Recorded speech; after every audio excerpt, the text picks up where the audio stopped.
My name's Gale Edwards and I'm directing one of the three Shakespeares with the second year students in 2008.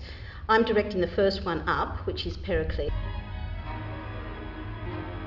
Well, Pericles goes on an enormous journey. It's a fairy story, it's a journey story. He's propelled into a journey on the sea which takes his entire life, and he goes to various different countries: Tarsus, Tyre, Antioch, all these different places around the Mediterranean.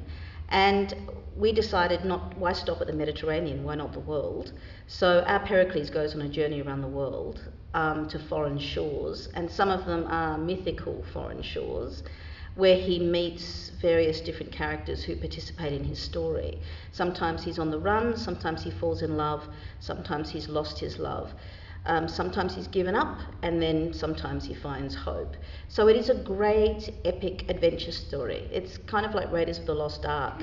And it begins and it propels like a Big Dipper ride, and it's not boring. It moves very fast, it's very filmic, and the designers had to come up with a fabulous set that would work in 15 different countries. And we had to come up with costumes that could change very quickly from one country to another because they're similar actors or the same actors doing each part. Well, I think it's a story about humanity.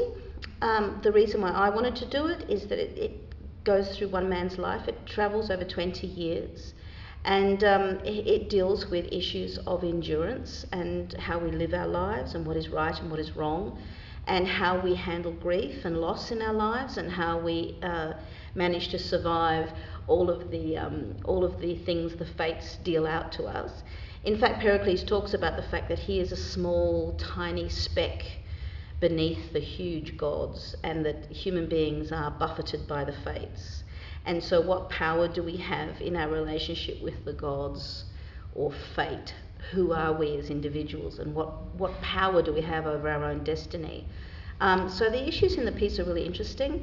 I think it'll feel like a spell. It's got sort of magic and mystery and beauty in it. So I think the piece works like a beautiful mythical story at sea.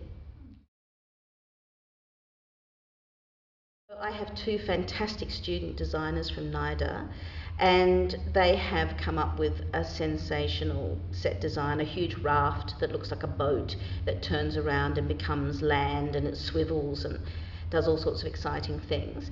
And the costumes are sort of influenced by Asia and India, but they're very colourful. And I think people will find it surprisingly modern, even though it's a classical play. And I think they'll feel like they're in very familiar territory, even though they won't know the play as well as, say, Hamlet or King Lear. I think that they'll really enjoy the story. Well, the skulls at the back are the very first scene of the play. We're set up for the first scene, which is in Antioch. And Pericles is a young, handsome prince who's come to woo a fair maid. She's exotic and very desirable, and there is a riddle that has to be solved by every prince who comes to get her hand in marriage. And of course, if you fail the riddle, you are killed, and your head is put on a pike, like the ones behind me. And I'm not going to tell you the story, but it's a riddle that he doesn't want to talk about once he works out what it means. I think one of the things about doing an audition using Shakespeare, and I hope people will come and see the shows and listen to this when they see them, but it is getting right onto the language. It's not contemporary language. They're not saying, do you want to go to the pictures? They're saying, would you like to go to the pictures because, and they're big ideas. And so you really have to get the language forward in your mouth and be prepared to be very brave imaginatively and emotionally connecting to ideas. I ask them to go through and underline all the key words in every sentence. They're usually the strong stresses. And I ask them to put a pencil line around the main words in every verse line and stress them. Don't be afraid to stress them. As long as, of course, you filled them up with your truthful, imaginative response. Otherwise, it would just be an elocution lesson. Because, of course, you have to connect to what the character's about, what the character wants in this speech, what their aim is. And I always think with an audition piece, it's a good idea to look at where the piece starts and where it ends and what the journey in the middle is. I call the first point A, the last point Z or Z.